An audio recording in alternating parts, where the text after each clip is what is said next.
Hello everyone, स्वागत है आप सभी को आपके प्यारा सा यूट्यूब चैनल कृतज्ञ क्लासेज पे। सब बच्चों, आज की इस वीडियो में हम लोग क्लास 9th के हिंदी के आंसर की को देखेंगे। आप लोगों को मालूम है कि अभी मंथली एग्जाम चल रहा है, जो कि सितंबर मंथ का अभी एग्जाम हुआ है, जिसमें कि 9th के हिंदी के हम लोग आंसर की को देखेंगे। और आपको पता है कितना देर का एग्जाम चल रहा है, तो 1.5 घंटा का एग्जाम होता है और 50 मार्क्स का एग्जाम हो रहा है। तो चलिए शुरू करते हैं। यहाँ पर 100% सही आंसर को देखेंगे। आप लोग मिला लीजिए कि आपका कितना सही हुआ है, और अपने दोस्तों के पास भी वीडियो के लिंक को शेयर कर दीजिए। और चैनल पे पहली बार आए होंगे तो सब्सक्राइब करके ऑल नोटिफिकेशन को ऑन कर लीजिए। यहाँ पर क्लास 9th और 10th की रेगुलर क्लास चल रहा है, तो आप सब्सक्राइब जरूर कर लीजिएगा। और अपना टेलीग्राम चैनल है, डिस्क्रिप्शन में लिंक है, ज्वाइन कर लीजिएगा। और व्हाट्सएप चैनल भी है, उसका भी लिंक डिस्क्रिप्शन में है, ज्वाइन जरूर कर लीजिएगा। तो शुरू करते हैं। फर्स्ट क्वेश्चन आपके सामने है। फर्स्ट क्वेश्चन में पूछा है, शिवपूजन सहाय के एकमात्र उपन्यास का नाम क्या है? बताइए, शिवपूजन सहाय के उपन्यास कौन है? इसमें आपको टिक लगा हुआ दिख रहा है, तो जो स्टूडेंट्स ने ही भेजा है तो क्या टिक लगाया है वही यहाँ पे आंसर आपको दिख रहा है, लेकिन यहाँ पर गलत भी हो सकता है, तो आपको बताते चलते हैं। शिवपूजन सहाय के एकमात्र उपन्यास का नाम क्या है? तो देहाती दुनिया है, जो कि शिवपूजन सहाय का उपन्यास है। Option number B right answer है। अगला है कि राजेंद्र प्रसाद का जन्म कहाँ हुआ था? तो राजेंद्र प्रसाद का जन्म हुआ था जीरादेई। जीरादेई कहाँ पे पड़ता है? जीरादेई गांव है, यह सारण जिला में है। तो ऑप्शन नंबर ए इसका करेक्ट आंसर है, सारण। नेक्स्ट है, इतसिंह किस देश से आया था? चलिए बताइएगा 3 का आंसर। आप लोग क्या आंसर लगाए हैं कमेंट सेक्शन में बताते चलिए। इतसिंह किस देश से आया था? इतसिंह किस देश से आया था? तो यह चाइना से आया था। Option number D right answer है, चीन। अगला क्वेश्चन है, माँ ने चंपिया को किसके छिलके उतारने को कहा था? कहानी आप लोग पढ़े होंगे, एकदम मस्त कहानी है। चंपिया को किसके छिलके उतारने के लिए कहा गया था? शकरकंद। ऑप्शन बी है केला। ऑप्शन सी कद्दू। ऑप्शन डी नारंगी। तो शकरकंद के छिलके हटाने के लिए बोला गया। ऑप्शन नंबर ए यहाँ पे राइट आंसर है। अगला क्वेश्चन है, अमृतलाल नागर मूलतः क्या थे? अमृतलाल नागर के बारे में पूछा है, यह क्या थे? तो यह गुजराती थे। ऑप्शन नंबर सी हो जाएगा। अगला है, भारत में पहली बार सिनेमा कब दिखलाया गया? भारत में पहली बार सिनेमा कब दिखलाया गया था? तो 7 जुलाई 1896 को।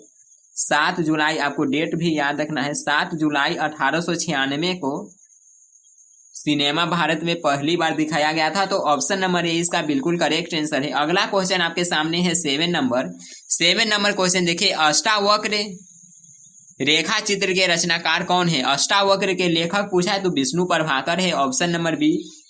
नेक्स्ट क्वेश्चन है, टॉल्स्टॉय के पुस्तकालय में कितने पुस्तकें थी? तो टॉल्स्टॉय की पुस्तकालय की बात करें तो इसमें लगभग 20,000 से प्लस पुस्तक था, 20,000 से ज्यादा था। तो आप लोग 23,000 लगा सकते हैं, या 20,000 से ज्यादा था, तो ज्यादा वाला 23 ही लगा दीजिए। अगला क्वेश्चन 9 नंबर है, प्रभु जी तुम चंदन हम पानी के रचनाकार कौन है? कविता का पद है, यह किनके पद है? प्रभु जी तुम चंदन हम पानी, तो यह रैदास के पद है। Option number A. नेक्स्ट है, मधुमालती किनकी रचना है? 10 का आंसर कमेंट कीजिए, मधुमालती किनकी रचना है? Option A Raidas. Option B Mahadevi Verma. Option C Manjhan. Option D Sudha. 10 का जल्द से आंसर कमेंट कीजिएगा। मधुमालती किनकी रचना है? तो मंझन की रचना है। Option number C. अगला क्वेश्चन है 11 नंबर, गुरु गोविंद सिंह का मूल नाम क्या था? तो इनकी मूल नाम की बात करें, गुरु गोविंद सिंह का मूल नाम क्या था?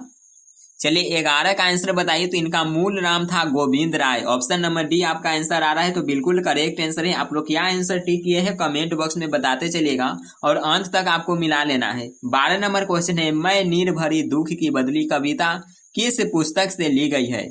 यह कविता किस पुस्तक से लिया गया है? तो यह लिया गया है यामा पुस्तक से। यहाँ पे ऑप्शन में दिया ही नहीं है, भामा दिया है, यहाँ पे यामा देना चाहिए। Option number A right answer हो जाएगा, यामा। अगला क्वेश्चन है, रवि की सवारी आने पर मैदान छोड़कर कौन भागता है? जुगनू। ऑप्शन बी चिड़िया। ऑप्शन सी तारे। ऑप्शन डी कबूतर। कौन भागता है? तो रवि की सवारी, रवि मतलब यहाँ पे सूर्य की बात किया है, सूर्य। तो जैसे ही सूर्य उदय होता है तो तारे भागता है। तो ऑप्शन नंबर यहाँ पे सी इसका राइट आंसर है, तारे। अगला है, केदारनाथ अग्रवाल पेशे से क्या थे? तो यह वकील थे। केदारनाथ अग्रवाल वकील थे। Option number B. Next question है, आ रही रवि की सवारी कविता के कवि कौन है? तो हरिवंश राय बच्चन जी के द्वारा लिखा गया है आ रही रवि की सवारी कविता। Option number D. अगला है, महाशय शब्द का स्त्रीलिंग रूप क्या है? महाशय का स्त्रीलिंग रूप क्या होगा? 16 का आप लोग आंसर कमेंट कीजिए और चैनल को अभी तक सब्सक्राइब नहीं किए हो तो सब्सक्राइब करके और वीडियो के लिंक को अपने दोस्तों के पास शेयर कर दीजिएगा।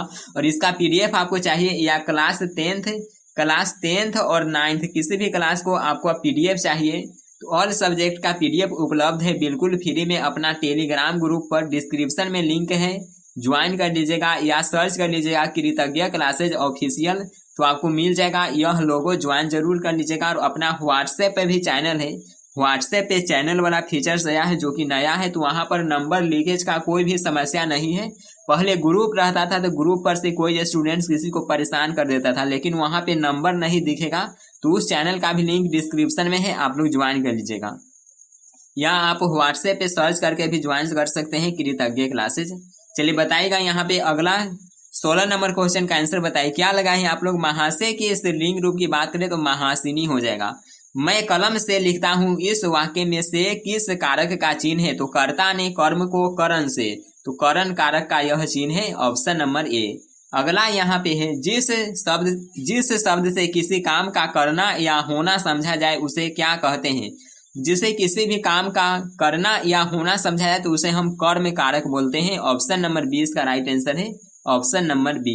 अगला है लड़का आया था किस काल का उदाहरण है? देखिए आया था यानी कि कहाँ की बात चल रहा है? पास्ट की बात चल रहा है, भूतकाल हो जाएगा, option number C.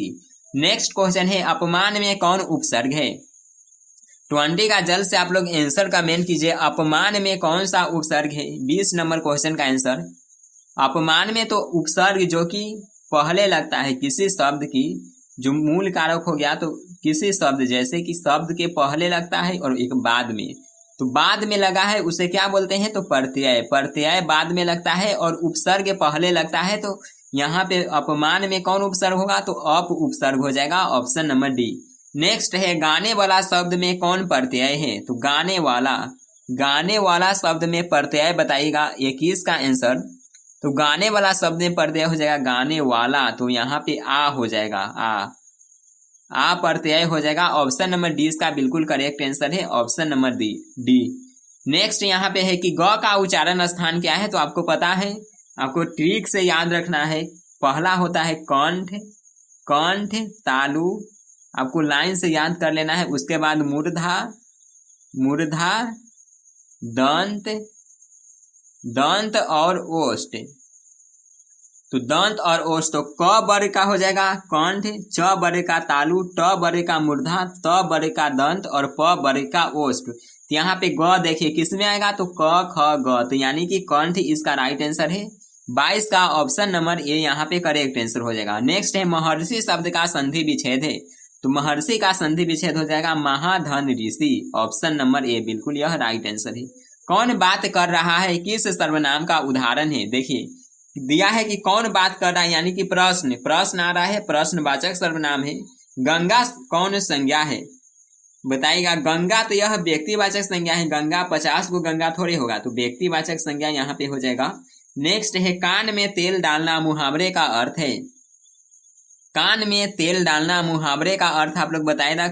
Option A है ध्यान देना, होशियार होना, ऑप्शन सी कुछ न सुनना, ऑप्शन डी सावधान करना। तो कान में तेल डालना, कोई बोलता है कि यार तुम कान में तेल डाल के सोए हुए थे, यानी वह जैसे कि गाँव में बोला जाता है देखिए ना रू तक कान में तेल डाल, यानी कि कुछ न सुनना, कोई की बात ही नहीं सुन रहा है। तो ऑप्शन नंबर सी इसका राइट आंसर है। देशभक्ति कौन समास है? देशभक्ति यानी देश से भक्ति, जैसे ही यहाँ पर आपको खंड करने पर विभक्ति चिन्ह आ जाए तो विभक्ति चिन्ह यहाँ पे गायब है। देश से भक्ति से विभक्ति चिन्ह गायब है, तो कौन सा? तो तत्पुरुष समास होगा। नेक्स्ट है ओष्ठ शब्द है। ओष्ठ, तो ओष्ठ हो जाएगा तत्सम, और यहीं पे ओठ रहत ओष्ठ, और ओष्ठ का तद्भव रूप क्या होगा? संस्कृत वाला आपका जैसे ही शब्द देखने को मिले तो तत्सम टिक कर देना है और हो जाएगा होठ, होठ हो जाएगा, यह तद्भव रूप होगा। शकुन शब्द का विलोम क्या है? तो शकुन का विलोम होता है अपशकुन, option number D right answer है। जो कहा न जा सके के लिए एक शब्द है, जो कहा न जा सके उसे एक शब्द में अकथनीय बोलते हैं। तो यहाँ पर 30 ऑब्जेक्टिव का आंसर मिला लिए। 25 इसमें आपको बनाना था, तो 25 में आप बनाए हैं, कॉलेज में स्कूल में 25 बनाए हैं, तो 25 में आपका कितना सही हुआ है जल्द से कमेंट करके बताइए। और सब्जेक्टिव को भी वन शॉट देख लेते हैं। देखिए सब्जेक्टिव में आपको 10 प्रश्न दिया होगा, 10 होगा, इसमें से एक 5 बनाना था। और आगे देखिएगा तो आगे एक निबंध लिखना था 250 से 300 शब्दों में। और उसके बाद यहाँ पर एक संवाद या आवेदन पत्र लिखना था। आवेदन पत्र है अनुपस्थिति दंड माफ करने के लिए प्रधानाध्यापक के पास एक आवेदन पत्र लिखे, बिल्कुल सिंपल है। और यहाँ पे संवाद भी दिया है बढ़ती महंगाई पर 2 छात्रों के बीच संवाद लिखिए, ये भी एकदम सिंपल है। दोनों में से आप कोई भी लिख दिए होंगे। तो अब आप लोग बताइए 50 नंबर का एग्जाम था, आपका कितना नंबर आ जाएगा, कितना नंबर आ जाएगा जल्द से आप लोग कमेंट करके बताइए। और 9th के ऑल सब्जेक्ट का आंसर की आपको इस चैनल पे देखने को मिलेगा। तो चैनल को सब्सक्राइब करके अपने फ्रेंड्स के पास शेयर कर दीजिए और अपना टेलीग्राम और व्हाट्सएप जरूर ज्वाइन कर लीजिएगा। कैसा लगा वीडियो ये भी कमेंट करके बताइए। मिलते हैं नेक्स्ट क्लास में। Bye everyone, take care, love you all.